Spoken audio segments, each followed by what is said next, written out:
मंदिर प्रतिष्ठा पाई शुभखुंटी स्थापन आसिका ब्लॉक जगदलपुर ग्राम में वेंकटेश्वर मंदिर प्रतिष्ठा उत्सव निमंते शुभखुंटी स्थापन कार्यक्रम अनुष्ठित हो जाइछि। आसंता मार्च 1 तारिख में पूर्णाहुति सहित मंदिर प्रतिष्ठा हेबार कार्यक्रम थिबा बेले आज शुभखुंटी पोता जाइछि। तेबे ग्रामवासी एथिपाई आनंदरे उत्सव पालन करिसेंति।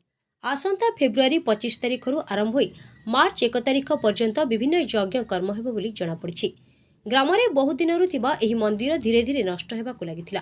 सेथिपाई ग्रामवासी उद्यम मात्र 3 वर्ष से मंदिर को भांगी से स्थान ही एक सुंदर मंदिर निर्माण करिपारिछंती। कला संस्कृति संपन्न एही ग्रामर लोक माने एही मंदिर निर्माण पाई एकत्रित होई अंटा भिड़िथिले, जार पुनरुद्धार हेबाकु जाउछि।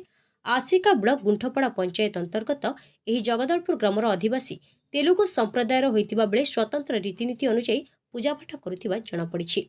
ब्यूरो रिपोर्ट आंचलिक वार्ता।